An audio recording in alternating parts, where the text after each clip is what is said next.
Aula do dia 13 de outubro de 2021. Bom, na última aula nós conversamos sobre, né, o nazifascismo, as características do fascismo, do nazismo, a diferença entre eles, né, e aquele capitalismo conservador. Vamos ver hoje, na aula de hoje, uma diferenciação entre o Estado social e o Estado socialista. Então, a gente tem ali, né, mais uma vez, falando, nós trabalhamos já o Estado liberal, né, falamos sobre o Estado social, a característica de uma Constituição social, nessa Constituição como sendo uma Constituição eclética, né, que ela então sofre influência do liberalismo e do socialismo, são modelos ortodoxos, tá? Então é importante lembrar isso. E então como que esses modelos ortodoxos, de um lado o socialismo, do outro o liberalismo, e falamos também dos modelos radicalizados, extremistas, né, como o nazismo, o fascismo, a extrema-direita e o stalinismo, a extrema-esquerda. Vamos fazer hoje, para a gente fechar essa parte, depois a gente fala brevemente sobre o pós-Segunda Guerra Mundial, né, e é o momento que a gente entra, né, de crise contemporânea para, então, trabalharmos os sistemas de governo e a organização territorial do Estado. Então, o que a gente essa diferença entre Estado social e Estado socialista, lembrando que nós falamos do Estado social, que ele é um Estado constitucional, portanto, normas de organização e funcionamento do Estado, distribuição de competência, daí está presente em todas as constituições. Se não tiver isso, não é Constituição. Tá? Então, a separação de poderes, distribuição de competência, organização do poder do Estado, né, que pode também ser um Estado mais presente ou menos presente, etc., mas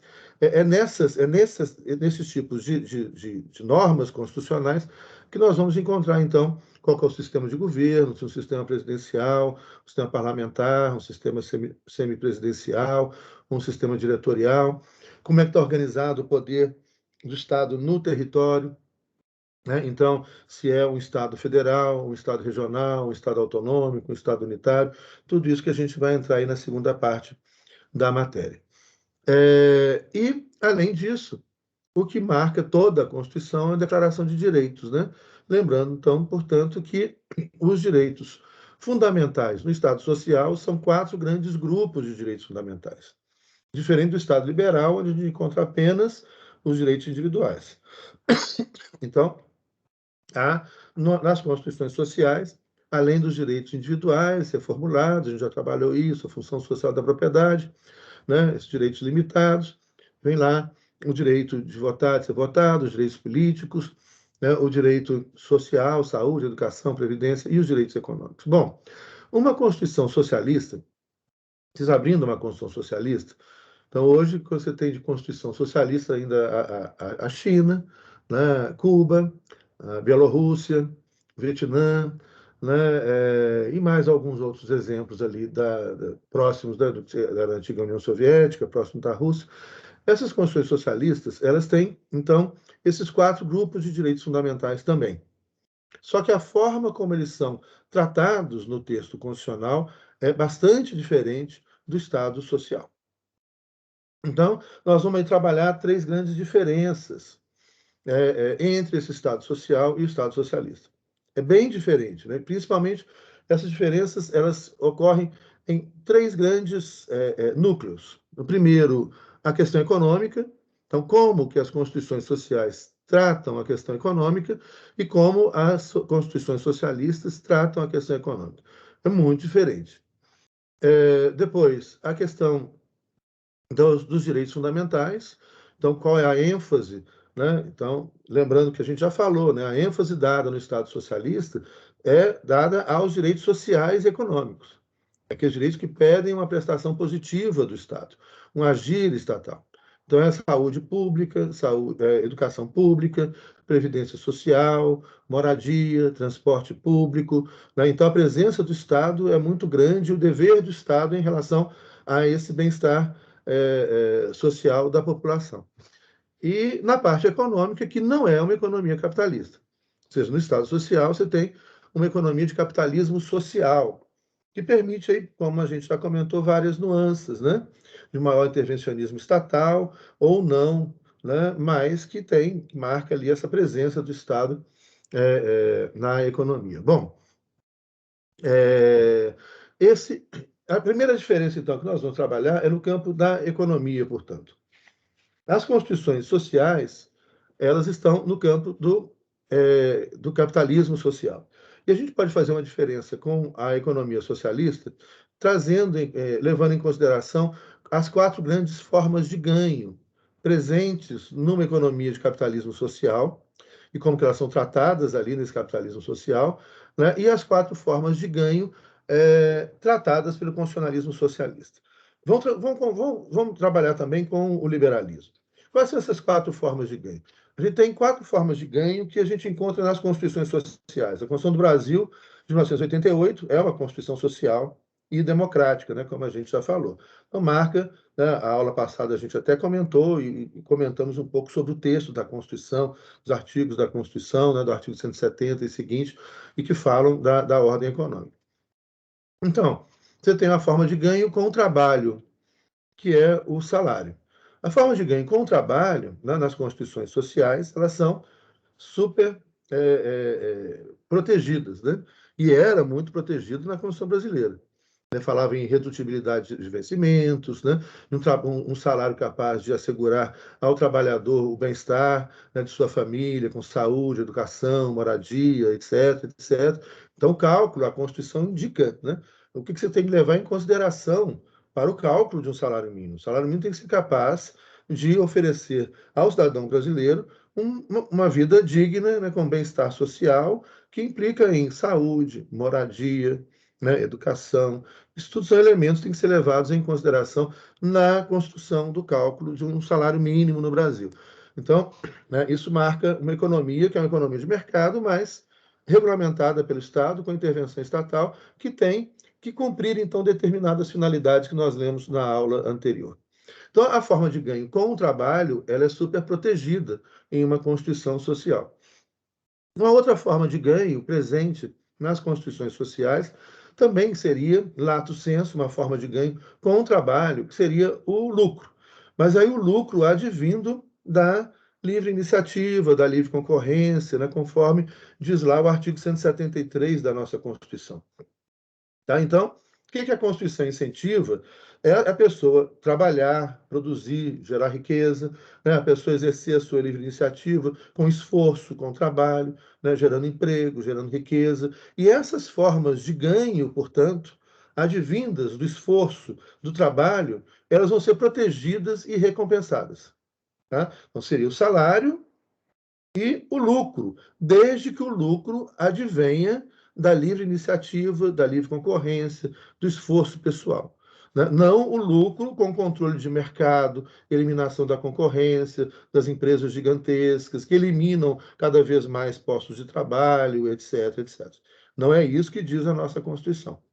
Então, você teria aí uma primeira forma de ganho com trabalho, salário, uma segunda forma de ganho com trabalho, que seria o lucro advindo da livre iniciativa, da livre concorrência, e aí você tem três formas de ganho sem trabalho, que são permitidas em uma constituição social, dentro de uma economia capitalista, então elas são necessárias a uma economia capitalista, mas elas são limitadas. Seria, então, um lucro que não é advindo do trabalho, etc. A Constituição procura limitar, então, esse controle de mercado, etc., que seriam os juros, que é, então, dinheiro gerando dinheiro. Então, essa é a forma de ganho sem trabalho. Os juros da nossa Constituição estava limitado a 12% ao ano, né? Lembrando que esse dispositivo constitucional foi retirado, né, por uma emenda à Constituição, uma emenda supressiva, que acabou, ou seja, 12% ao ano é muito alto. Né? O que a gente vive aqui, de 12% ao mês, 16% ao mês, né, de cartão de crédito, de coisa, isso é inominável, né? Isso é um escândalo. Né? Isso não, a nossa Constituição estabelecia um limite já alto, de 12% ao ano, que foi retirado para a gente cair nessa alucinação, né, que nós vivemos já há muito tempo. Então, é uma forma de ganho sem trabalho. Dinheiro gerando dinheiro. Você não está gerando nenhuma riqueza, não está gerando nada de bom, não está gerando. É dinheiro gerando dinheiro.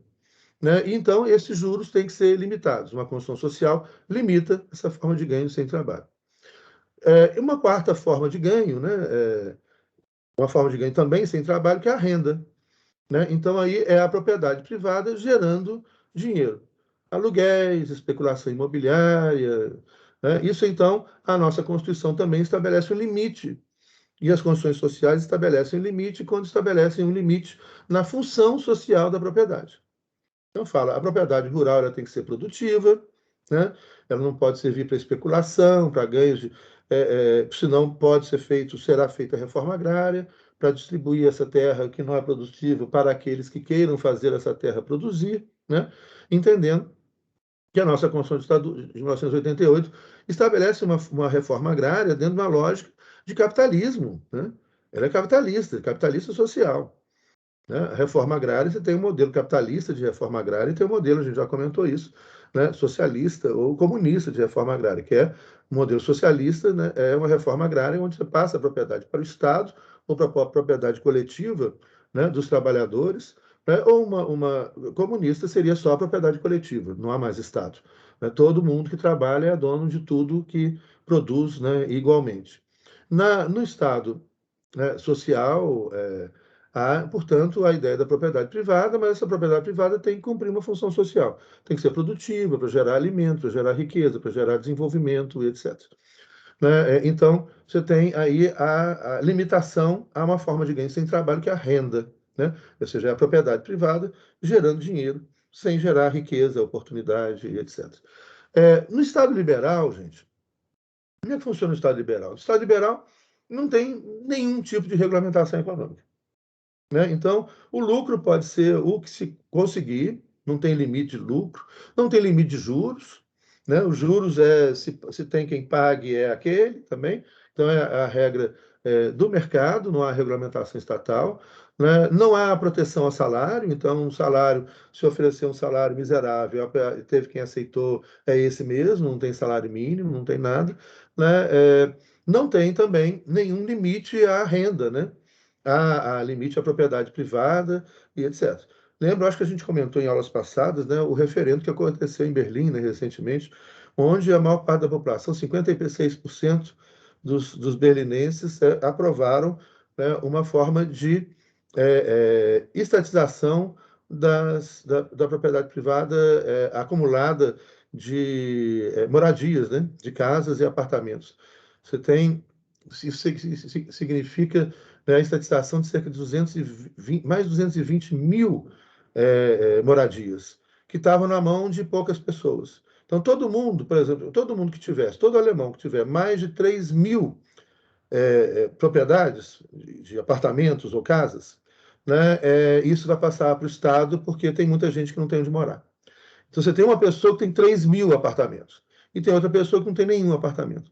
Esses apartamentos serão transferidos para o Estado, que serão transferidos para aquelas pessoas que não têm onde morar. Você tem regras semelhantes, né?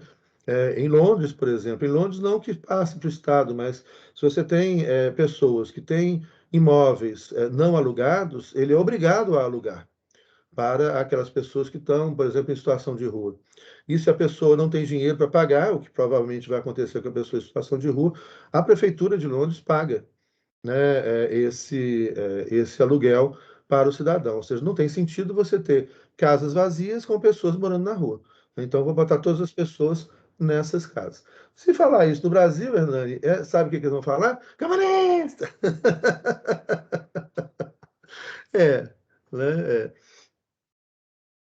Exatamente. Pois é.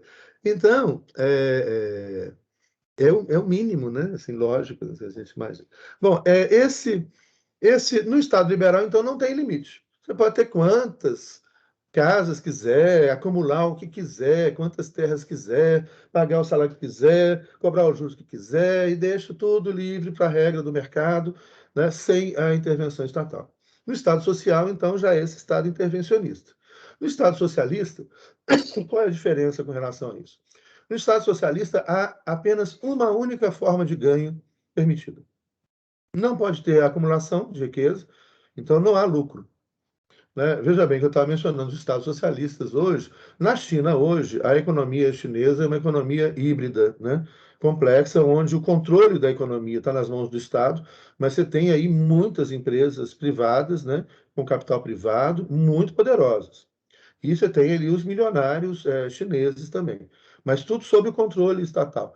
Então, mas há um lucro muito alto de megas companhias chinesas, tá? Então, a China hoje não é mais, como a gente já disse anteriormente, a China hoje não se enquadra mais dentro desses conceitos aí do século XX, não. A China nem é capitalista, nem é socialista, nem é comunista. É uma coisa híbrida, diferente que eles inventaram para eles, que o Vietnã está seguindo e que está dando muito certo em termos de crescimento econômico e diminuição da pobreza, né?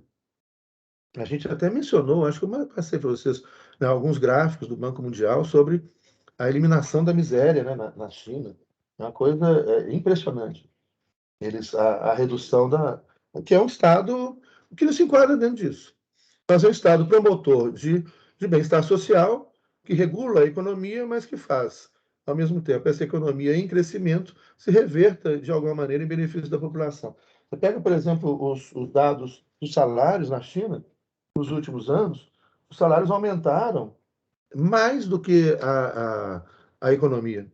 O que significa, então, que o capital teve que abrir mão, né, de lucro que foi passado para os trabalhadores, né? Eu tenho esses dados aqui do, do World Bank, eu acho que eu já mostrei para você. Isso aqui mostra, esse vermelho é o número de pobres na China. Em 1990, são cerca de 800 milhões de pessoas, né? Hoje, em 2015, né, é inferior a 100 mil pessoas. Hoje não há mais, né, pobreza, né? Não há mais miséria urbana, por exemplo. Esses dados aqui estão interessantes também, né, que mostram o papel da China na redução da pobreza no mundo, né? Enquanto o resto do mundo aumentou a pobreza, na China é essa linha aqui, ó, que despenca, né, a pobreza. Então, a diminuição da pobreza no mundo é quase exclusivamente responsabilidade da China, né, e desse novo Estado chinês aí que a gente não cabe dentro dessas nomeações. Então, esse Estado híbrido, né, que foi sendo construído ali. Bom, no Estado tipicamente socialista, que não é mais o caso da China, portanto, né, há uma única forma de ganho. Não há lucro, né? Tudo pertence aos trabalhadores ou ao Estado. Alguns estados socialistas, isso vai variar de estado socialista para estado socialista. Alguns dão ênfase à propriedade comunitária, né, à propriedade comum, né, à propriedade coletiva. Outros dão ênfase à propriedade estatal. Outros repartem, né? Então isso varia muito de estado para estado. Mas não há propriedade privada dos meios fundamentais de produção. Isso na China não acontece mais. Em Cuba também não. Você já tem hoje a propriedade privada de meios fundamentais de produção. Mas na China, né, ou no Vietnã. É, bom, não há renda, então ninguém pode viver de aluguel. Começou recentemente, a China hoje tem uma classe média, de mais de 400 milhões de pessoas, né? Que tem vida de classe média, um apartamento bom, de 4 quartos, mais de um automóvel na garagem, etc. E essa população começou a ter uma renda que foi, como eu disse, os salários foram crescendo, né? E eles começaram a comprar um segundo apartamento. Então, na China, eles criaram algo que também no mundo socialista não existe, que é tributo. Não tem imposto no mundo socialista, né? Imposto de renda, não tem nenhum tipo de tributação, né? Tributação é típica do capitalismo. A ideia da tributação é fazer com que quem ganha mais reparta alguma coisa, né? E forneça para o Estado poder oferecer os serviços públicos, etc, etc. No Estado socialista, como tudo é do Estado, né? Ou dos cidadãos, dos trabalhadores, não há por que ter tributação. A China, então, agora começou a falar em alguma tributação para evitar esse acúmulo de propriedades privadas. Então, como você tem uma classe média gigante na China, que começa a ter uma renda crescente, né, eles começam a tributar, então, um segundo imóvel, para evitar essa coisa que acontece muito, né, em outros países, de você ter muitos imóveis na mão de uma pessoa e nenhum imóvel na mão de outras pessoas. Ainda mais na China, que tem 1 bilhão e 400 milhões de pessoas. No Estado socialista, tipo, não há tributação, não há renda, não há juros, então você não precisa de sistema bancário, né? O banco, no máximo, você guardar o dinheiro, mas o dinheiro você não pode acumular. Então, como é que é a lógica do sistema socialista? Olha, a saúde é gratuita e universal. A educação é gratuita e universal. A moradia, o Estado financia, né? Para todas as pessoas. Os outros bens de consumo são de acordo com a necessidade das pessoas. Então, se a pessoa precisa de mais de um automóvel, ela vai poder comprar mais de um automóvel, porque ela precisa disso para a produção. Se ela não precisa, ela não vai poder comprar mais de um automóvel. Estou falando isso do socialismo real pós-Segunda Guerra Mundial, tá? Hoje não é mais assim, não. Mas, então, você tem você não pode acumular e não tem razão para você guardar dinheiro, você não precisa guardar dinheiro. Ou seja, se você adoecer, tem saúde. Né? Se você tem muitos filhos, tem educação para os filhos. Se você tem, né, filhos na universidade, tem universidade para os filhos. Então, você não precisa ter juros. Os juros são proibidos, né? Você não tem sistema bancário privado. E o sistema bancário público é para gerir o pouco que se guarda e gerir essas riquezas que são distribuídas, né, geradas, né, pelas empresas e redistribuídas para a população, etc. Então, você tem não há juros. Então, a primeira diferenciação é essa. Né? No liberalismo, tudo liberado. No Estado social, tudo controlado. No Estado socialista, há apenas uma única maneira de se viver, é trabalhando. Né? A antiga Constituição chinesa, né, mudou agora, ela falava, na China só come quem trabalha. Quem não trabalha, não come. Se você quiser, então, né, viver, você vai trabalhar. Se não quiser trabalhar, então, problema seu. E o Estado funciona dentro da lógica do pleno emprego. Né? A segunda diferenciação que há é com relação aos direitos humanos. Né? Como é que esses direitos humanos são trabalhados? Então, no Estado liberal, direitos humanos ou direitos fundamentais são apenas os direitos individuais. A gente já falou isso muito. Relativos à vida, à liberdade, à propriedade privada, né, que inicialmente pertenciam apenas aos homens brancos, proprietários e ricos. Direitos individuais. Direitos políticos, voto censitário, e o Estado liberal é não intervencionista. Então, não há direitos sociais, não há direitos econômicos. No Estado social, há os 4 grupos de direitos. Né? E se busca, então, nesse Estado social, que a gente já falou bastante nisso, explicando esses direitos, né? O equilíbrio entre os direitos de origem liberal e os direitos de origem social. Então, a ideia é algo que vai se desenvolver dentro do Estado social, é a busca desse equilíbrio entre o individualismo liberal e o coletivismo socialista, entre os direitos individuais, né, de origem liberal e os direitos sociais e econômicos de origem socialistas, agregados ainda à ideia dos direitos políticos, da democracia representativa, né, presente nesses estados sociais. No Estado socialista, nas constituições, a gente encontra esses 4 grupos de direitos também, individuais, sociais, políticos e econômicos. Só que no Estado socialista, há uma ênfase aos direitos sociais e econômicos. Nós vamos ver que nessas constituições há uma preocupação recorrente da obrigação do Estado em oferecer saúde para todo mundo, em oferecer educação para todo mundo, em oferecer moradia para todo mundo, em oferecer emprego para todo mundo, etc. Então, os direitos sociais e econômicos são, né, a grande preocupação do Estado socialista. Já os direitos individuais e políticos são condicionados. Né? E dentro da lógica do Estado socialista, nós vamos ver já a terceira diferença, que a gente vai explicar isso melhor, né? Eles são condicionados, historicamente, à construção no futuro de uma sociedade comunista. Então, por exemplo, os direitos políticos aparecem, né, restritos aos direitos, ao projeto socialista. Então, nesse estado de socialismo real, dessas condições socialistas, você não pode ter partidos políticos que defendam um outro sistema econômico. Partido liberal, um partido conservador, um partido de direita, não. Né? Todos os partidos, por exemplo, a Alemanha Oriental tinha 13 partidos políticos, mas todos os partidos políticos da Alemanha Oriental eram partidos a partir dos princípios socialistas, marxistas, leninistas. Né? A maior parte desses estados socialistas, por esse motivo, são estados de partido único, né? Como o caso da China, o caso de Cuba, do Vietnã, né? Como era o caso dos países do leste europeu, da União Soviética, etc. Olha, o que se explica, então, teoricamente, fala, olha, não há mais uma divisão da sociedade entre capital e trabalho, só há trabalhador, portanto, não precisa ter partidos políticos que defendam os interesses do capital, ou seja, os partidos liberais, dos pequenos proprietários, os partidos conservadores dos grandes proprietários. Todo mundo é trabalhador. Então, basta ter um partido único dos trabalhadores. Né? A ideia, então, quando você tinha, como eu disse, na Alemanha Oriental, vários partidos, mas todos partidos dos trabalhadores. E o que acontece na maior parte dos estados é um partido dos trabalhadores unificado, né, que vão ser os partidos comunistas, Partido Comunista Chinês, Partido Comunista cubano e etc. E aí as regras eleitorais variam muito de país para país. Né?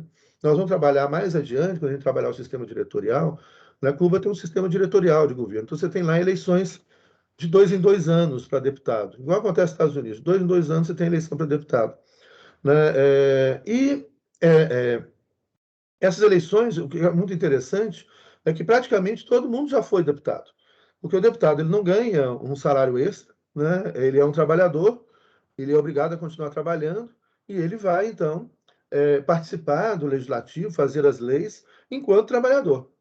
Né? Então, aumenta muito o trabalho dele. Porque ele vai trabalhar, né, de manhã e de tarde no emprego dele, no trabalho dele, e depois vai participar das reuniões do legislativo, etc. Então, o que é muito comum acontecer é que as pessoas vão se revezando no cargo de deputado. Então, você chega muitas vezes no bairro, as eleições começam no bairro, né, e vai crescendo até a eleição do partido, do parlamento nacional. É, um monte de gente do bairro já foi deputado. Eu já fui deputado, mandato tal, agora o fulano foi deputado, etc. Né? Não é necessário ser filiado ao Partido Comunista para ser candidato a deputado, né, em Cuba. E há essa renovação, né, muito grande. Hoje o parlamento cubano ele virou um exemplo, que é um parlamento hoje majoritariamente de mulheres, né? Então, um dos parlamentos mais femininos do mundo, ao lado do parlamento da Finlândia, né, da Bolívia, são hoje parlamentos femininos. Né? Mas não era, não. Até pouco tempo atrás, a cultura cubana era muito machista. Mas isso veio mudando assim de um tempo para cá. Inclusive os direitos LGBTQI+, né, que era também havia muito preconceito, né, em Cuba com relação a isso, isso também, né, vem modificando muito. Então, é algo que mudou muito, né, de um tempo para cá, né? A ideia das pessoas brincam lá do esquerdomacho, né? O cara é de esquerda, mas defende uma sociedade igualitária, mas é machista, né? E homofóbico, né? Então isso é uma coisa que mudou bastante, né? Na, na sociedade cubana. Mas você tem então essa característica de um partido único, né? Ou seja, a ideia, então, é construir uma sociedade socialista que viabilize a chegada até uma sociedade comunista. Então, aí vem a terceira diferença, né, entre o Estado socialista e o Estado social. O Estado social, a finalidade, o que é a finalidade? A finalidade do Estado social, né, é a efetividade da Constituição, do texto constitucional. Então, a ideia do Estado Social é que aqueles direitos ali previstos na Constituição, aqueles direitos políticos, sociais, econômicos, que são interdependentes, etc., eles se efetivem na realidade, ou seja, que todo mundo, então, tem acesso, né, aos direitos individuais, aos direitos sociais, aos direitos econômicos, aos direitos políticos, né, de acordo com as regras constitucionais. Então, a finalidade do Estado Social é a efetividade do próprio Estado Social. A finalidade do Estado Social é o próprio Estado Social. Né? Lembrando, mais uma vez, os exemplos ali da Escandinávia, Suécia, Noruega, Finlândia, Dinamarca, que são, então, modelos muito bem acabados, né, desse Estado social. Já no Estado socialista, a finalidade do Estado socialista é acabar com o Estado socialista. Então, a ideia do Estado socialista, e isso é uma contradição que historicamente aparece muito, né, na história desse Estado de socialismo real. Ou seja, a ideia é de que esse Estado ele tem que ser um Estado forte, capaz de oferecer saúde, educação, previdência, né, para todo mundo. Igualar todo mundo mora, estuda, trabalha, né, todo mundo tem desenvolvimento intelectual, né? Todo mundo tem um desenvolvimento moral, um desenvolvimento ético, né? Para isso, então, se explica essas restrições constitucionais a essas liberdades individuais. Por exemplo, você vai encontrar expressamente nas constituições dos Estados socialistas, em Cuba, por exemplo, está lá, é garantida a liberdade de expressão, vírgula, desde que seja para a construção da sociedade comunista. Desde que seja para você colaborar com a construção do Estado socialista e a construção de um outro ser humano ético que possa viver numa sociedade sem Estado no futuro. Está presente nas constituições da Alemanha Oriental, da Polônia, da Hungria, da União Soviética e etc. Então, como é que é a ideia do tratamento desses direitos? Esses direitos individuais e políticos são restringidos, né? Eles são limitados, eles são condicionados. Você pode, então, você vai encontrar lá na Constituição desses países. Você pode se manifestar livremente a sua opinião, etc., vírgula, desde que seja para colaborar na construção do Estado socialista, né, ou no projeto comunista. Se você quiser atrapalhar, né, se você quiser ajudar, seja bem-vindo na construção desse projeto. Então, é um projeto comum, que a Constituição traz, que é um projeto de construção de um Estado socialista, inclusivo, onde todo mundo come, mora, trabalha, tem saúde, etc., e na construção de um outro ser humano, dentro de uma outra moral, dentro de uma outra ética, né, um ser humano, então, que vai estar apto para viver nessa sociedade sem Estado. Então, daí que você tem todo um direcionamento estatal, né, da educação, né, que é uma educação popular direcionada a isso, né, a esses valores que, então, quando as pessoas estiverem prontas, aptas, né, o próprio Estado vai acabar, né? O Estado vai se auto-extinguir, acaba o Estado, e aí vive numa sociedade de pessoas absolutamente livres, né, de pessoas éticas, intelectualizadas, éticas, moralmente avançadas, etc, etc. Esse era a proposta, né, dos comunistas. Tá? Então, lembrando mais uma vez que quando a gente fala na palavra socialismo, né, socialista tem um monte de teorias socialistas, milhares de autores, igual ao liberalismo, você tem milhares de autores liberais, você tem milhares de autores socialistas. Tem um monte de socialismos, um monte de liberalismo, de experiências distintas, etc. Né? A experiência, os socialistas do século XIX, que se auto-intitulam comunistas, são aqueles que seguem uma linha do socialismo. Mas eles se auto-intitulam comunistas para se diferenciar de outras linhas socialistas, seja do socialismo cristão, do socialismo democrático, ou seja, eles não se auto-intitulam comunistas. Né? Porque eles defendem o socialismo científico, baseado em Marx e Engels e outros autores, né? Por exemplo, na União Soviética, Marx, Engels, Lenin, né? Onde você tem, então, um projeto específico, que é esse projeto de construção de um Estado socialista forte para construir um ser humano apto, ético, evoluído, que vai, então, ser capaz de, no futuro, viver numa sociedade sem Estado. Então, é importante diferenciar isso, né?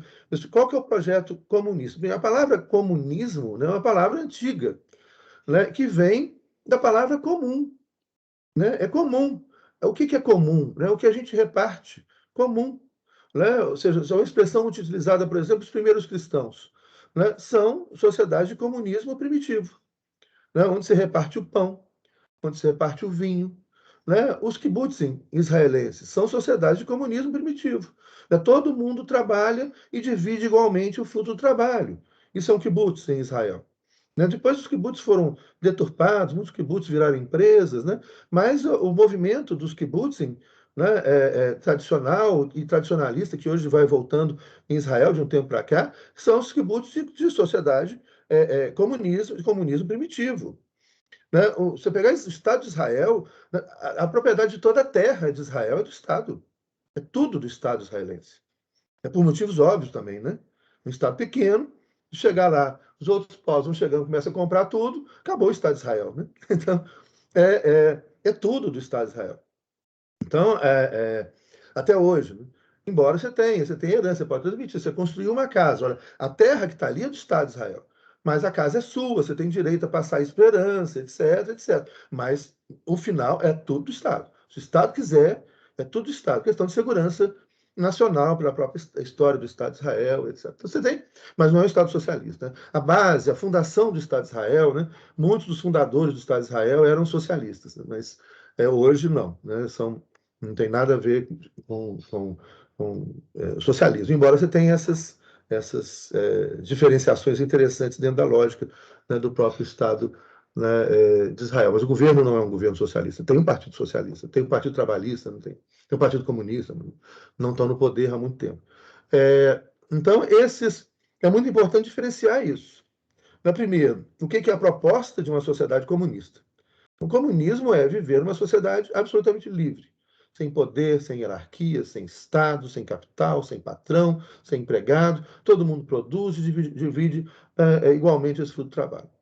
Então, isso a gente encontra, né, na história da humanidade, encontra como base, né, inclusive, do judaísmo e do cristianismo.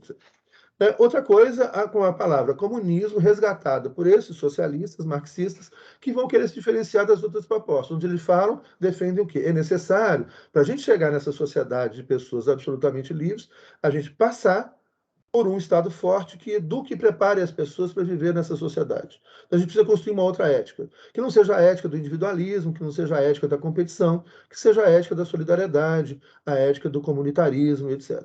Você precisa dessas pessoas, né? Porque se você acaba com o Estado, né, e de repente libera tudo, aí vira o quê? Você sabe, se acabar com o Estado e liberar tudo, o que vira?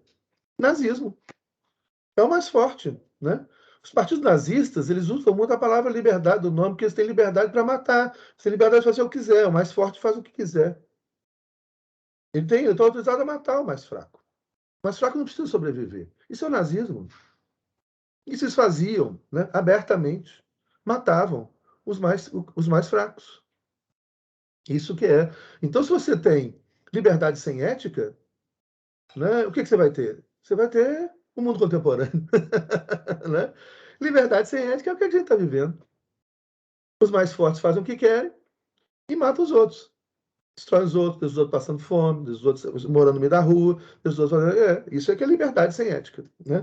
Então, a proposta ali fala, nós queremos a liberdade, mas precisa ter ética.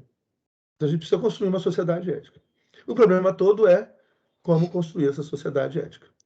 Né? Porque aí envolve poder. Aí vem a crítica anarquista, né?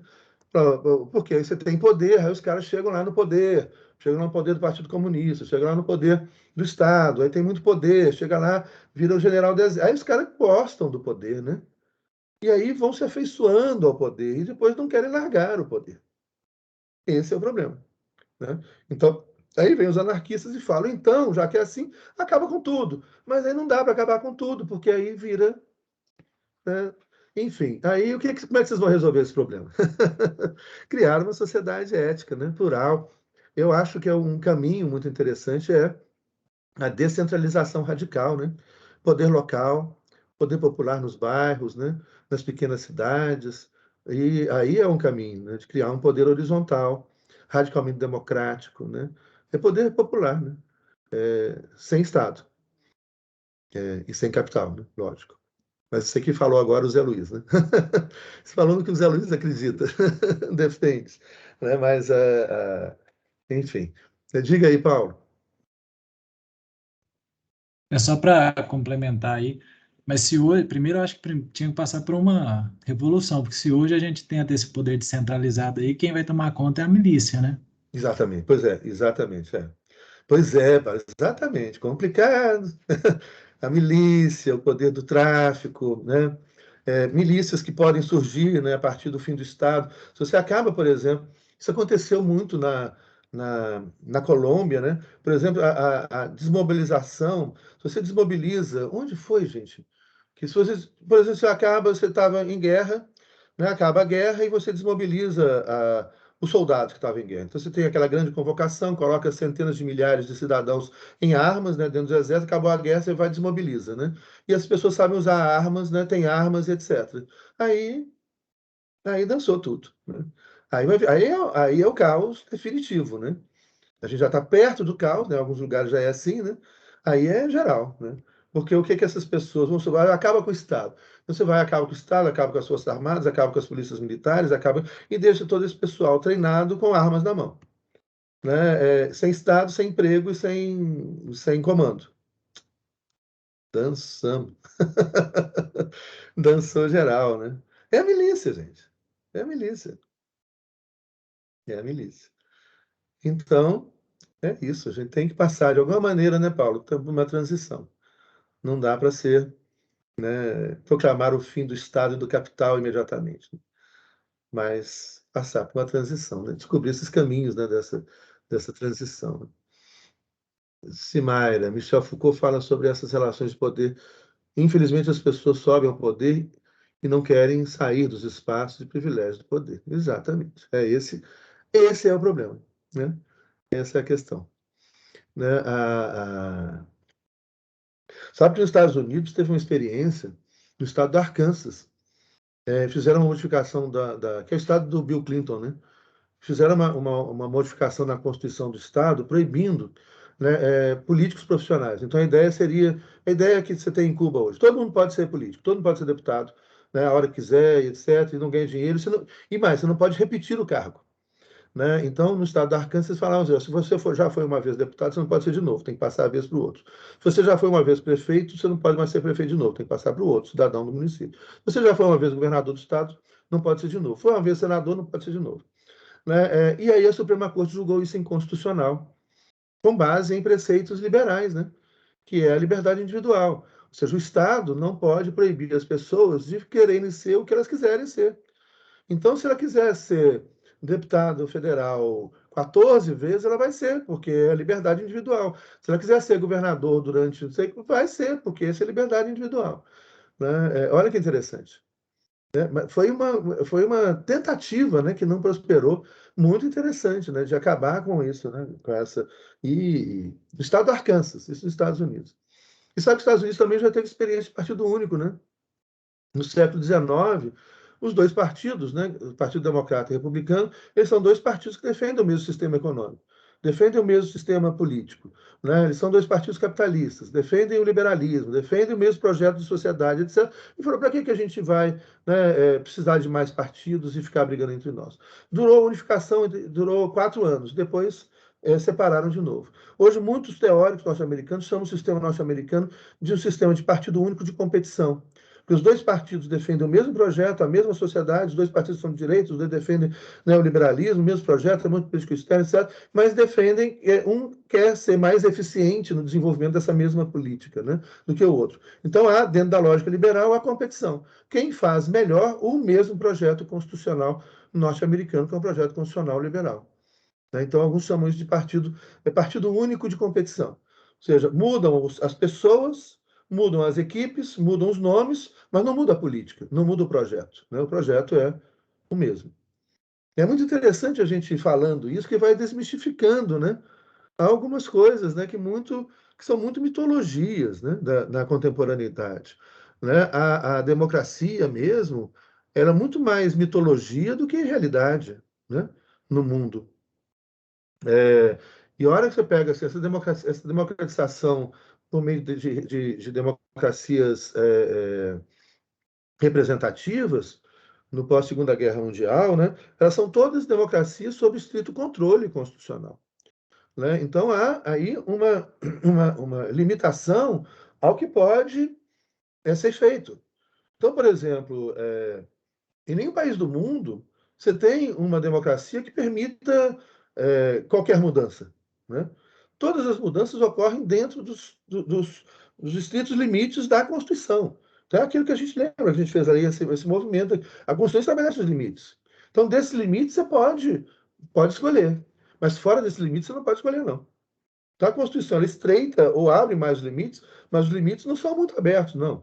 Você pegar, por exemplo, talvez nas democracias representativas estáveis da Europa Ocidental, França, Alemanha, né? E olha que são estáveis há pouco tempo, né?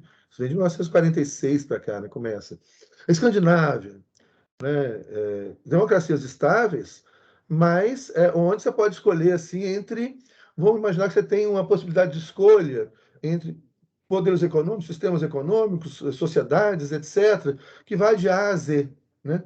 Você vai poder escolher entre A e F, A e G, no máximo, estourando. Nos Estados Unidos, você escolhe entre A e B, né? E A e B que é muito próximozinho, né? Então, você não tem essas... eu posso escolher o que eu quiser, a vida que eu quiser. Isso não existe. Isso não existe, né? Aí você poderia ter em sociedades, é, em espaços micro, em espaços comunitários pequenos, né? E mesmo assim também, você tem tradição, você tem cultura, você tem limites nisso. Então, esse negócio, eu posso escolher o que quiser, isso não tem, né? Escolher o que eu quiser é só mesmo numa relação abusiva, de onde magnatas mandam no planeta, uma relação abusiva onde homens brancos nazistas mandam na sociedade, né? Então, eles são livres de fazer o que quiser. Fora isso, os limites são grandes, né? E os limites de escolha são grandes, né? Nessas constituições. Então, se a gente quiser assim, entender mesmo o funcionamento do planeta, dos estados hoje no planeta, a gente tem que desmistificar e deixar de lado os preconceitos, né? Na China, a China não é uma ditadura. A China é uma ditadura. Não, a China não é uma ditadura. A China é um estado constitucional, tem poder legislativo, tem poder executivo, tem poder judiciário, tem Estado de Direito, tem julgamento, tem tudo, mas é um Estado super forte, e que intervém nos negócios, intervém nos negócios dos magnatas. A China chegou agora e falou: olha, você não vai ser mais magnata, ponto, acabou para o cara, né? E todas as grandes empresas chinesas têm um CEO da empresa que é membro do Partido Comunista, que fiscaliza o que os magnatas estão fazendo. Então é um super Estado. Eles fazem isso tudo dentro da lei, né, que marca um super Estado. Né? Mas você tem, por exemplo, Estados Unidos. Você tem um super Estado. O Estado norte-americano é gigante em questão de segurança. Mas ele já não intervém na economia. Né? Mas na economia, quem manda são esses mega magnatas, que vão chegar e falar: olha, o espaço privado é um espaço não democrático. Manda na minha empresa, eu. E obedece quem tem juízo, não perde emprego. Não falar, não há democracia possível no setor privado. Qualquer esperança de democracia, ela está no setor público, né? E mesmo assim, com esses limites, né, que são gigantescos. Por quê? Porque o grupo que está no poder, os caras que estão no poder, não vão querer perder o poder. Então, vão falar: você pode escolher. Né? Escolhe aqui na França, uma democracia estável, né? Na Suécia, tá. Mas você pode escolher aqui, ó. Se vocês resolverem amanhã virar com uma outra coisa completamente diferente, a Constituição está falando que não. Olha, a gente vai intervir com o poder do Estado, com polícia, com exército, com judiciário, com cadeia, com direito penal. Vai falar: não, dá esse limite aqui, vocês não ultrapassam. Limites mais amplos, limites mais estreitos, né? Mas nos limites você não extrapola. Então, uma sociedade, né? Essa sociedade que se imagina assim, né? Ela, enfim, ainda está por construir, né? Pode ser sei lá, né? Mas é isso. Mas o importante é a gente não trabalhar com mitologias, né? Nesses sistemas. É aquela coisa assim muito precária, né? Nossa, Estados Unidos é uma grande democracia. Não é uma grande democracia. É mal, mais ou menos uma democracia representativa. Né? Você pega, né, um terço da população negra nos Estados Unidos não pode votar, porque já foi presa. Você perde direitos políticos. Isso é norma constitucional. Não vota. Né? A campanha eleitoral nos Estados Unidos custa $1 bilhão ou mais. Quem é que tem dinheiro para fazer campanha eleitoral e ter chance de ser eleito?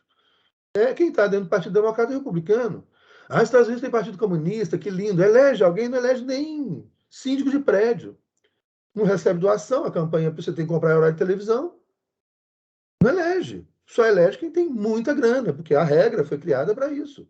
A regra foi criada para manter o sistema funcionando. Em todo lugar do mundo é assim. As regras são criadas para manter o sistema funcionando. O sistema ele é mantido por quem? Ele serve ao interesse de quem? Ele serve ao interesse de quantos? Né? Meia dúzia, 500 mil, 1 milhão, 100 milhões, né? Mas você tem ali interesses que vão ser, né, mantidos pelas regras jurídicas, pela Constituição, né, pelo Estado, e por todo o aparato do Estado, de repressão do Estado, que vai chegar e falar: você ultrapassou o limite, fica quietinho, não vai mais não. Você acha que por ter um partido comunista nos Estados Unidos, os comunistas vão chegar ao poder algum dia. Nunca. Nunca. Não chega nenhum outro, né, social-democrata. Nunca. Você tem um sistema de filtros, né, que é justamente esse sistema que faz com que, né, para você chegar no poder, você tem que ir passando com filtros, que vão eliminando grupos que não podem chegar até o poder. Né? Então, esses filtros podem ser mais sofisticados, menos sofisticados, mas esses filtros estão postos, né, dentro de um sistema de controle gigante, né, da população. Sua aula me deixa ainda mais preocupado, mas ao mesmo tempo fomenta o interesse de luta. Que raiva desse... Eu também, Simara, eu tenho muita raiva desse sistema desigual. Pois é. Mas a primeira coisa que a gente tem que fazer é ir desmontando essas mitologias, né? Mitologia. Outro dia, gente, não, que coisa irritante. Chegar a falar, olha, nós estudamos o conceito de direitos humanos. Né? Direitos humanos são o quê? Direitos individuais, vida, liberdade, propriedade. Direitos sociais, saúde, educação, previdência, né, moradia, etc. Econômicos, emprego, remuneração justa, etc. Né? E direitos políticos, votar, ser votado, etc. Aí outro dia, agora começou, né, a guerra ideológica, vai ter eleição ano que vem no Brasil, então a guerra ideológica agora vem com tudo. Aí veio uma reportagem de uma revista dessas aí, conhecidas, ou de um jornal de televisão, não sei, recebi isso, né, como é que fala, gente? Usou uma expressão da... eu não lembro a expressão, mas tipo assim, da crueldade absurda, do desrespeito aos direitos humanos na China. Né? Olha, se a gente pegar os dados disponíveis, né, hoje você tem dados, né, factuais. Direitos sociais são direitos humanos. Nos Estados Unidos, em Los Angeles, você tem 100 mil pessoas morando na rua. Né? Na China, você não tem ninguém. Então, onde que estão os direitos humanos? Mas na China, então, você tem desrespeito aos direitos à liberdade de religião. Tá. Então, você tem que ter um mínimo de racionalidade e equilíbrio para chegar a falar, olha, né, esses aí, principalmente os impérios, esses aqui vão fazer, cada um vai funcionar e vai defender interesses que são... É isso. Então, a China é o fim do mundo de direitos humanos? Não. Em termos de direitos sociais, hoje é o que melhor, junto com a Escandinávia. A educação chinesa é considerada hoje a segunda melhor do mundo, junto com a da Finlândia. Educação pública. Então, falar, mas aí tem o problema da religião. Bom, já na religião ali em tal lugar você tem, mas aquele lugar que tem liberdade religiosa já não tem, né, comida. Ou aquele lugar que tem comida já não tem isso. Aquele lugar que tem aquilo outro já não tem aquilo outro. E é assim, caminha a humanidade, né? Então, se a gente tivesse um mínimo, a gente tinha que ter um mínimo, né? E é óbvio que aí né, a gente está pedindo demais no momento que a gente vive, né? Mas o mínimo de equilíbrio a partir do real, né, dos dados reais da coisa. E é tudo muito, principalmente no campo da política, da teoria do Estado, vira tudo muito jogo de futebol, né? Aí eu torço para tal time e o outro time é o inferno, né? Eu torço para outro time e aquele outro time é que é o inferno. E aí a gente não fica sabendo, né, do real, a gente não fica trabalhando o campo, né, com o real, né? Obviamente o real sempre é interpretado, né, com a realidade, mas a gente foge e começa a viver num mundo de fantasias, né? E de pior, né? De notícias falsas. Vocês se preparem, apertem os cintos, que o que vem agora na imprensa brasileira, na televisão brasileira, vai ser insuportável. Já vai ser dobrado, vai ser nesse estilo, nesse estilo. Né? E de mentiras deslavadas para influenciar no resultado da eleição, etc. Né? O ano que vem vai ser insuportável, gente. Insuportável. Nossa, prepare-se. Vai ser difícil dar aula também. E nesses momentos também complica. Né? Às vezes tem uns alunos que... Já aconteceu isso comigo, o aluno saiu da aula, bateu a porta. Aí, fala, não posso fazer, né? Estou dando a matéria da aula, né? Mas assim vai. Então, esses, né, modelos são marcados, né, por esses modelos constitucionais. Hoje, é óbvio que aí cada experiência de Estado liberal, cada experiência de Estado social, cada experiência de Estado socialista vai ser diferente. Vai ter suas nuances, vai ter suas distorções, maiores, menores, em tal tempo, espaço. Então, aí a gente entra na imensa diversidade, né, de possibilidades, nós estamos falando de mais de em torno de 217 estados nacionais no mundo, né, que integram as Nações Unidas, são 193 estados que integram as Nações Unidas, né? Então, você imagina, você tem esses grandes modelos, mas esses grandes modelos, obviamente, que inseridos dentro de realidades históricas diferentes, em países diferentes, em culturas diferentes, eles vão ter um funcionamento diferente. Então, também não dá para sair generalizando, né? E mais, né, que é muito interessante, não dá para copiar o modelo dos outros, né? Que a gente falou isso lá na primeira aula. Não dá para copiar, porque não dá para copiar a história dos outros. História diferente, a cultura é diferente. Então, muitas vezes você vê, nossa, isso funciona tão bonito em tal país, vão copiar para a gente? Não tem como. Infelizmente, não tem como. Ou felizmente, né, que ele pode construir algo muito melhor. Né? Mas não dá para copiar. É outra história. São outras pessoas, são outras relações sociais, são outras relações, né, históricas, completamente diferentes. Não dá para copiar. Então, quando a gente trabalha esses grandes exemplos, esses grandes modelos, vão sempre pensar que esses grandes modelos vão ser construídos, inseridos em tempos, espaços, né, culturas, realidades distintas. E que, portanto, podem e vão funcionar de maneiras diferentes, melhor, pior, melhor, né, em momentos diferentes, em lugares diferentes, com histórias diferentes. Né? Bom, isso posto, então, a gente chega aí no pós-Segunda Guerra Mundial. Né? Pós-Segunda Guerra Mundial, a gente tem uma novidade. Né? A partir de- da, da, da Segunda Guerra Mundial, né, os impérios que dividiam o mundo, né, entre eles, o Império Francês, o Império Inglês, né, eles vão começar a sofrer uma crise grave, né, que vem da crise justamente da Segunda Guerra Mundial e de guerras nos seus próprios territórios. Né? Então, a Alemanha, França, a Inglaterra foram bombardeados, a indústria destruída, toda bombardeada. A Alemanha, né, os bombardeios dos aliados, né?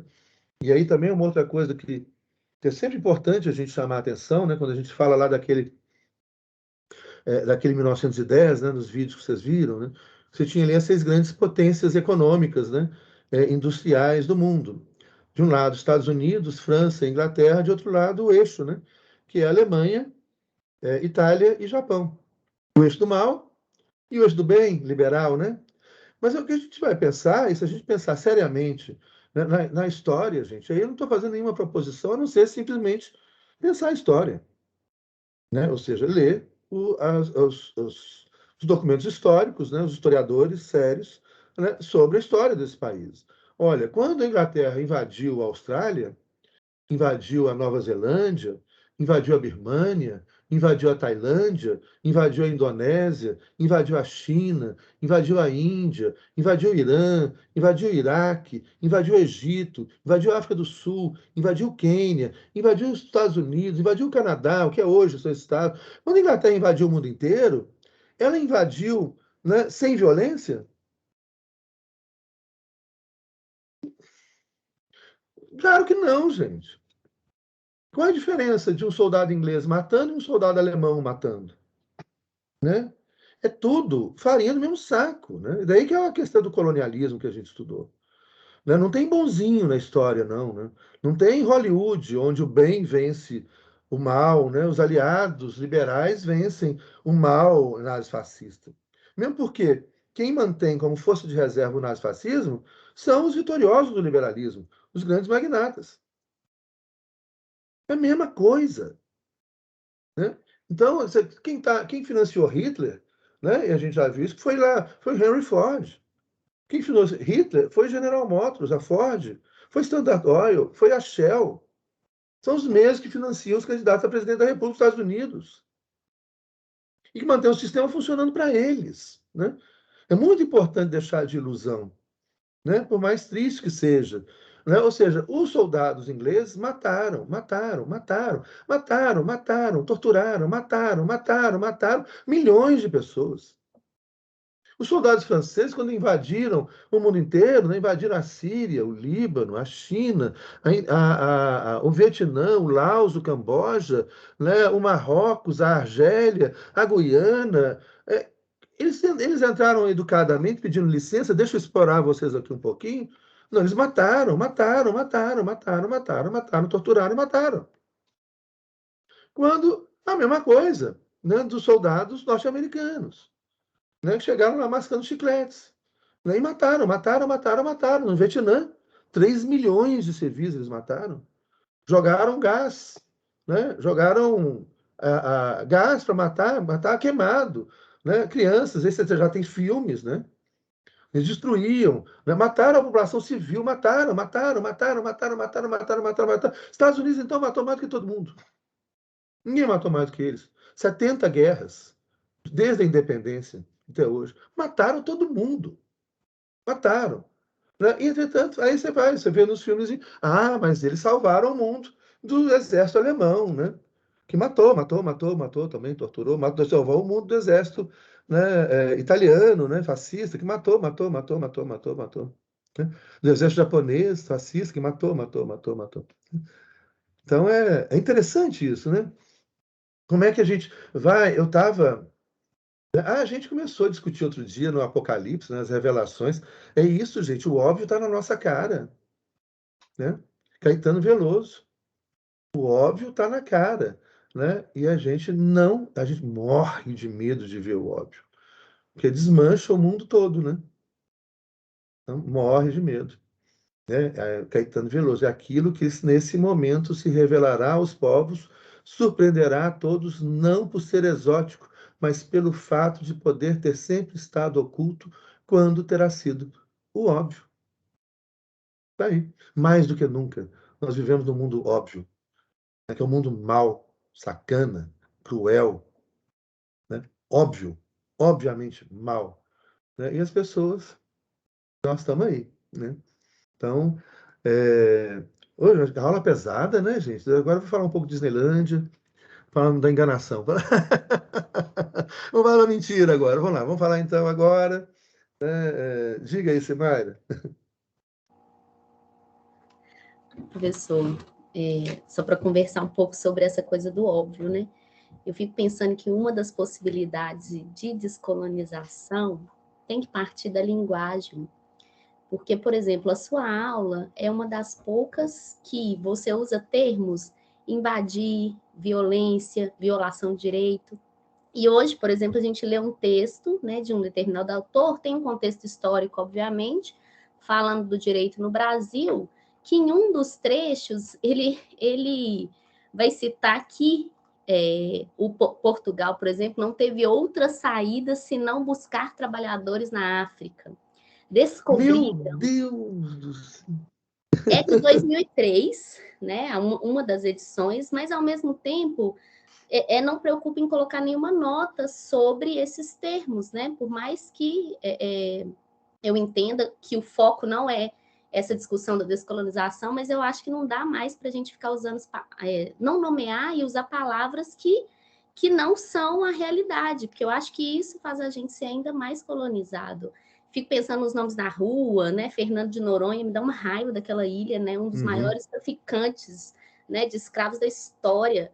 E aí, o tempo todo, a gente reforça essa lógica, descobriram, né, foram importantes a colonização, como se a colonização tivesse sido algo bom. Eu tive uma experiência no Sul recentemente e parece que a colonização foi algo bom, né? As pessoas chegaram aqui, né, trouxeram economia para a cidade, como se não tivesse explorado, né, a todo custo, né? E aí eu fico pensando em Portugal, com aquele tanto de ouro que tem em algumas igrejas, em outros espaços também, ouro roubado, né? Ouro roubado do Brasil, e que foram, né, construindo uma cidade com os nossos, né, com as nossas riquezas. Enfim, é só para dizer dessa dimensão da linguagem, que eu acho que cada vez mais a gente precisa de cuidar dessa linguagem para ir descolonizando mesmo. Exatamente. Tem que chamar pelos piratas. Né? O rei e a rainha da Inglaterra usavam piratas. O rei da França também usava piratas. São saqueadores, são bandidos, saqueadores. Quando você vai no Museu do Louvre, na França, né, no Museu d'Orsay, na França, em Paris, ou no Museu inglês lá em Londres, aquele, como é que chama aquele museu, né, você está vendo saques, produtos de saqueadores. Roubaram o mundo inteiro, saquearam o mundo inteiro. Tem que dar o nome certo. Né? Você tinha no museu aqui, tá lá, né? Saques. Você tinha que dar na porta do museu. No mesmo lugar, saques dos vários períodos das invasões francesas. Aí você vai lá, o que Napoleão saqueou, né? O que os exércitos franceses saqueou no Egito. Né? Eles saquearam a parte de um templo, né? Da Grécia. E saquearam o cocar de Atahualpa. O cocar de Atahualpa está, não lembro agora, algum país da Europa, eu acho que em Londres, né? O cocar do indígena, do Atahualpa, né? No México. Eles levaram o cocar para o museu, eles roubam tudo. Né? Então, eu acho que é isso, eu falo muito. Né? É muito, isso é fundamental. Um dos primeiros marcos que a gente utiliza, quando a gente fala da formação, né, do Estado moderno, do sistema mundo colonial moderno, né, é a gramática normativa. Essa é a grande sacada. A partir do momento que o Estado, que o poder toma para si a gramática, estabelece um dicionário oficial, né, e aí fala qual que é o sentido das palavras. Está aí o poder, a sintaxe, a ordem das palavras na frase. Né? E eles continuam fazendo isso. Tá? Em 1984, na ideia da nova língua, né? A gente tem uma nova língua hoje já no mundo, aqui no Brasil, né? Onde o empregado virou colaborador, não é? Ele é um colaborador da empresa, vai tomar banho na casa de fósforo, é empregado mesmo, trabalha, é feito um desgraçado, ganha uma merreca, é colaborador, porcaria nenhuma. É tudo para mentira, enganação. Né? Aí você começa a criar toda uma. E aí as pessoas, essas coisas de autoajuda, né? Essas coisas malucas, de pôr as pessoas para correr, para pular dentro da empresa. Tá feliz. Isso é de uma violência. Isso é de uma violência, né? Absurda. Técnica de manipulação psicológica, técnica de enganação, desonesta.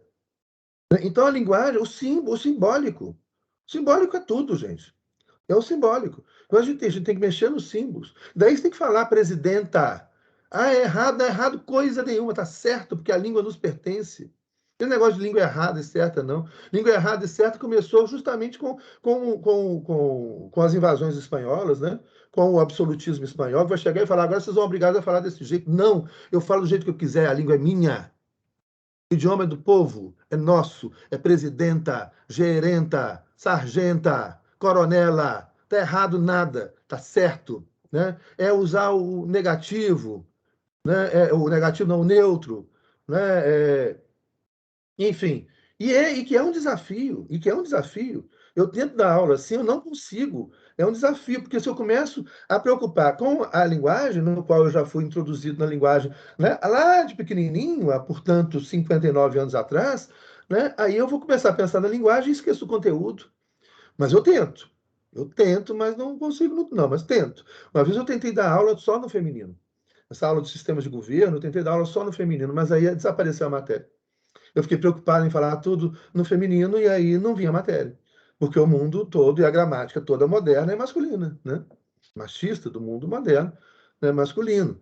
Então é sim, a revolução tem que acontecer ó, aqui, aqui. Se não acontecer aqui, né, dentro do coração, na cabeça, no fígado, no intestino, no estômago, nos nervos, né, não tem jeito. Agora, vamos fazendo, né? E a gente vai fazendo isso todo dia, né? Um pouquinho, todo mundo fazendo um pouquinho, de repente. Nossa, tanta coisa, a gente já caminhou, né? Muito, né? Com relação a esse espaço simbólico. Há pouco tempo atrás, né? Há 20 anos atrás, não tinha nada disso, né? Então a gente já começou, agora, né? Continuar. E evitar cair em armadilhas, né? Porque às vezes o poder faz muito isso. Ele concede aqui para tirar daqui. Poder é mágico, né? Aquela mundo mágico ali. Você presta atenção aqui e fala, nossa, que lindo, diversidade, ele está ali, ó, tirando outra coisa da gente. Faz demais isso. Faz o tempo todo isso. Fizeram o tempo todo e faz o tempo todo. Então a gente tem que ter muito cuidado com as benesses, né? Agora o Partido Democrata, o Biden. O Biden escolheu agora uma mulher negra para vice-presidente. Que linda, que felicidade. Né? Tá lá soltando as mesmas bombinhas, do mesmo jeito, matando como sempre mataram, a mesma sacanagem, né? Só que com. Né, viu? Fiquem felizes. Pum, tá lá, aí você dá isso aqui, e lá com a outra mão, lá, ó, arranca, arranca até a alma das pessoas, né? Então,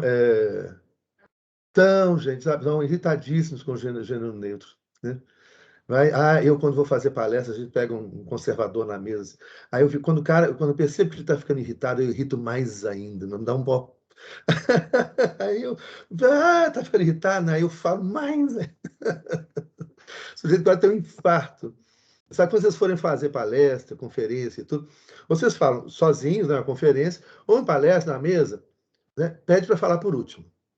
Fala por último, porque aí, se as pessoas falarem coisa que te irritam, né, você vai falar por último, você irrita dobrado eles. E você falou por último. Gente, tem uma, tem uma vez que eu fui ser bonzinho assim com um professor de São Paulo. Imagina, eu tinha que ter imaginado o que o cara. Ele era um professor, advogado da Fiesp, né? Mas velhinho, bonzinho, ele sentou no auditório do meu lado. Professor, nós vamos fazer, né, a mesa de encerramento, deixa eu falar por último. Aí eu fiquei tão sensibilizado com o professor velhinho, bonzinho. Falei, pode falar por último. Ele quase me matou do coração. Eu não dormi de tanta coisa que ele falou que me irritou. E eu não podia mais falar, porque não tinha debate, eu fiquei lá. E ele deve ter. Fala sempre por último. Aí também. Aí... O professor e a academia também, ela legitima muito, né, essas hierarquias. As normas da BNT, eu normalmente eu burlo, porque quando você coloca só o primeiro nome, o sobrenome, tem uma tendência a pensar que é homem, pela nossa cultura, né? Então, agora, normalmente, eu faço um texto, escrevo o primeiro nome e o sobrenome maiúsculo e faço uma nota dizendo que não vai atender às exigências da BNT, considerando uma discussão de gênero, né? Porque senão você vê a Oliveira, né? A tendência é você não vai pensar mulher, né, Oliveira? A tendência é pensar que é homem. Então, acho que o tempo todo também a gente isso que você está falando, ir construindo aos poucos, né? E entrando nas brechas, porque eu acho que a gente tem muita brecha também para entrar. Exatamente, Simar. É isso, é infiltração. A gente tem que ir se infiltrando, isso. Eu acho que essa imagem é muito interessante. Você imagina assim uma mega represa, né, com aquela coisa de cimento gigante, aí de repente vem uma fissura ali, outra fissura aqui, uma brecha lá, uma infiltração aqui, infiltração, e daí a pouco, né, essa infiltração vira, explode tudo, pum, acabou, né? Acabou represa. Eu acho isso. Eu acho que esse é o caminho, né? Infiltrações, essas pequenas lutas democráticas cotidianas, né? Contra essas variadas formas simbólicas, né? de opressão. Né? É interessante, importantíssimo. Eu acho que é isso, mas... E aí, micro-revoluções diárias, exatamente. Eu tenho um texto sobre isso, né, sobre essas infiltrações e profanações, é como o Agamben fala, né? Fazer diferente também, né? É só chegar e fazer de forma diferente, né? Então é o que o Agamben chama de profanação. Mas isso é um outro conceito que depois a gente pode trabalhar, não trabalhar agora não. Eu vou procurar, Simário, não sei. Eu tenho que procurar onde está publicado, inclusive, mas tem um livrinho, inclusive. Eu vou procurar, depois eu passo para vocês. Sobre isso. Bom, então, chegando na pós-Segunda Guerra Mundial, a gente tem a construção desse mundo bipolar, né? De um lado, a expansão do projeto do socialismo real e dos estados socialistas, né? Para o leste europeu e para a África, Ásia, etc. E, do outro lado, o Império Norte-Americano, né? E a expansão também do projeto de Estado Social na Europa, ou então de ditaduras neoliberais em outros países, né, como Chile, Brasil, Argentina, etc. Ou seja, uma coisa que é muito interessante é que você tem tipo as vitrines, né? Então, de um sistema ou de outro. Então, você tem a aposta. Por exemplo, na Europa, ali você tinha a tentativa de criar uma vitrine. Falar, olha como é que o socialismo real funciona bem, olha como é que o social-liberalismo, a social-democracia funciona bem, e vocês não precisam, então, do socialismo. Né? Agora, para em vários outros lugares do mundo, você tem mesmo, né, espaços de expansão, né, de imposição de ditaduras, etc. Uma coisa muito interessante da história, né, é como a União Soviética, por exemplo, participou da luta de libertação colonial, né, de vários povos da Ásia e da África. Isso também é fato, né? Então, a guerra de independência de Angola, Moçambique, né, Bissau, Cabo Verde, Vietnã, etc., né, foi apoiado pelo mundo socialista, pela União Soviética, contra a dominação colonial europeia, né? Na África, na Ásia, porque foram, né, esse processo de descolonização na África e Ásia ocorre no século XX, né? E enquanto na América foi no século XIX. Mas aí tem muita coisa, depois eu vou também passar algumas indicações de livros para vocês. Bom, o que a gente chega na contemporaneidade, então, fechando essa primeira parte da matéria, né, a gente chega, então, a uma crise desse sistema mundo moderno, né, desse sistema mundo colonial moderno. Então, a ideia, né, do Estado social, do Estado socialista, do Estado liberal, esses projetos fracassam enquanto projetos de Estado. Todos fracassam. O que a gente vive hoje, portanto, é esse momento. Ou seja, o antigo fracassou, o novo ainda não surgiu, está começando a aparecer, e a gente vive aqui nessa balbúrdia, nessa confusão, né? E nessa confusão da tal da guerra híbrida, da guerra ideológica, da mentira. Então, nós estamos mais do que nunca mergulhados nisso. Pessoas, é um salve quem puder, né? Então, você tem grupos, né, que vão querer manter o seu poder de qualquer maneira, né? Esses magnatas, esses caras todos. Né? E, para isso, eles vão fazer o que for necessário. Financiar ditaduras, dar golpes de estados, né? Destruir economias, destruir povos, destruir projetos, né? Matar pessoas, etc. Sempre foi assim, não tem, né, novidade nenhuma. Ou seja, a gente vive o fim de um sistema mundo. E todo fim de sistema, agora, como foi todo fim, né? Imagina o fim do Império Romano.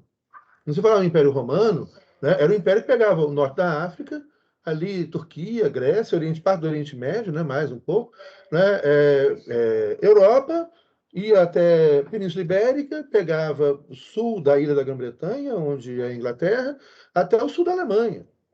O Império Romano era gigante para a época, pequeno, olha o mapa ali, né? Era pequeno. E o barulho que foi a queda do Império Britânico. Então, imagina o momento que a gente está vivendo, que é o fim de um sistema mundo inteiro, né? E o fim de um mega império colonial, e o mais recente, o Império Norte-Americano.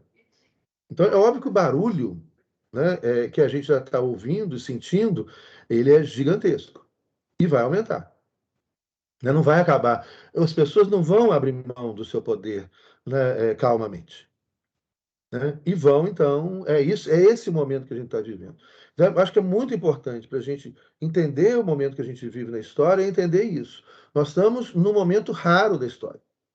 Né? Por quê? É o fim do primeiro sistema mundo. O que a gente teve antes foram o fim de sistemas regionais. O fim, a passagem do feudalismo na Europa para o Estado moderno, né? A passagem, a queda de impérios, do Império Otomano, do Império Mongol, do Império Chinês, do Império Carolíngio, do Império Romano, de impérios regionais. Né? O que a gente tem hoje é ímpar na história. Né? Então, a gente está vivendo isso. E a gente precisa, então, entender isso. Né? A gente precisa estar inserido nisso. E a gente precisa fazer parte dessa luta, principalmente porque essa guerra, né, que está aí aberta, essa Terceira Guerra Mundial, que é uma guerra híbrida, né, ela está acontecendo dentro dos nossos corpos. Né? Ela nos diz respeito. Ela está sendo travada dentro de nós. Ela está nos afetando emocionalmente. Está afetando o equilíbrio químico do nosso corpo, né? Está afetando o nosso fígado, né? O nosso estômago, o nosso intestino, né? Os nossos nervos. Essa guerra é travada dentro de nós mais do que qualquer outro momento da história. Não é novidade guerra psicológica, isso não é novidade. Guerra ideológica, não é novidade. Guerra de propaganda, isso não é novidade. Né? Agora, A guerra, toda essa guerra, né, feita com a gigante das tecnologias, né? Aqueles livros que eu recomendei para vocês, né? Do Nick Bostrom, sobre a superinteligência, aquele da Shoshana, sobre a era do capitalismo digital. Tá? Lá no meu quarto tem mais 2 livros que eu estou lendo agora sobre tecnologia, que é a capacidade hoje que esses poderes têm de transformar essa guerra ideológica, essa guerra psicológica, em algo de uma dimensão alucinante, né? Que é justamente o que vocês já viram, né? na palestra lá, a chamada guerra híbrida da guerra de afetos. Né? E justamente esse desafio, como vencer essa guerra? Olha, a gente só vence, né, uma guerra... a gente tem que entrar nesse campo, né, de batalha. Né? O campo de batalha é o afeto. Então a gente vai ter que lutar com afeto. Né? Só que se a gente lutar com afeto da opressão, o ódio, né, aí nós já perdemos. Todo mundo perdeu. Acabou. Se a gente combater o ódio com o ódio, dançou. Dançou. Então, a única maneira que a gente tem de vencer essa guerra, né, é não nos transformarmos neles. Né? É, e manter o amor, né? Ou seja, a guerra híbrida só será vencida, a guerra de afeto só será vencida, a guerra contra o ódio só será vencida com amor. Se a gente começar a odiar também, aí acabou. Né? Aí dançou. E essa guerra só pode ser vencida nesse espaço do afeto. Não há espaço de racionalidade. Tudo aqui que eu falei, todos os fatos, tudo, não tem importância absolutamente nenhuma para as pessoas que estão mergulhadas no ignoródio, né? Que a gente já mencionou. As pessoas estão mergulhadas. Você está mergulhado numa paixão, né? Você está mergulhado no ódio, você não percebe nada, não há argumento, você não vê. Você não vê as coisas. Não enxerga, não adianta dialogar, não adianta dialogar. A pessoa não enxerga. E pior, se a gente pegar emprestado ainda, né, um conceito das ciências da psicanálise, que é o conceito de delírio, né, uma pessoa delirante, né, uma pessoa que está delirando, o real para ela é tão brutal que ela se refugia na fantasia. Ela se refugia na sua própria fantasia. Né? Então, a última coisa que você pode fazer para tentar ajudar essa pessoa que está delirando, que está vivendo no mundo da fantasia, é mostrar o real para ela. É óbvio, a última coisa que você pode fazer é mostrar o real, porque é o que ela mais teme. Ela vai mergulhar ainda mais profundamente na fantasia dela. Guardadas as devidas proporções, né, porque aí não é o delírio no sentido, né, das ciências psi, mas esse delírio político que essas pessoas estão, que foram empurradas para esse delírio, pelo poder, né, pelo poder que é esse o poder? Dos caras que mandam no mundo mesmo, é o poder do capital. Porque esses caras que mandam no mundo mesmo é só com um afeto contra o afeto negativo, um afeto positivo. Só com muito amor. Não vai ser mostrando o real. Tudo isso que eu falei aqui agora não adianta nada para quem está. Não vai escutar uma palavra. Não adianta o real gritar. O real é brutal. O real está aí no meio da rua, brutal. O sujeito não vê nada. Brutal. Eu acho que nunca teve, né? O mal nunca teve tão explícito. Ah, já teve, sim, várias vezes. Mas, assim, para nós aqui, já teve também, várias vezes. Mas é isso, o mal está explícito, mas está assim, está aí na cara. Só que as pessoas não vão ver. Não vão ver. Por quê? Porque não querem ver. Eles decidiram. Não vão ver. Não vão ver. Não vão ver. Você não contra-argumenta com real. Você não contra-argumenta com prova. Você não contra-argumenta mostrando tudo. Não adianta. Né? Então, é justamente isso. É entrar nesses espaços do simbólico, da linguagem, do afeto, do desejo, e ir entrando aí, né? Das frustrações, dos medos, né?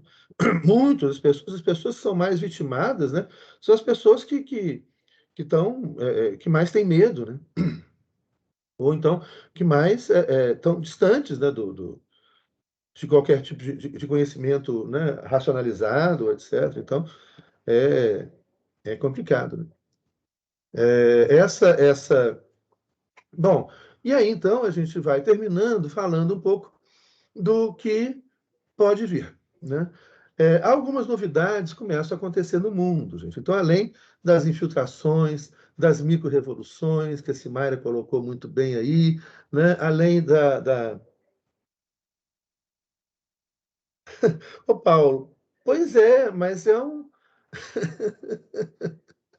É, mas não odeia, não. Não odeia, não. Não odeia. Não odeia. Ele também, gente, ele é vítima do próprio sistema. Ele é um oco, né? Ele é um vazio completo, gente.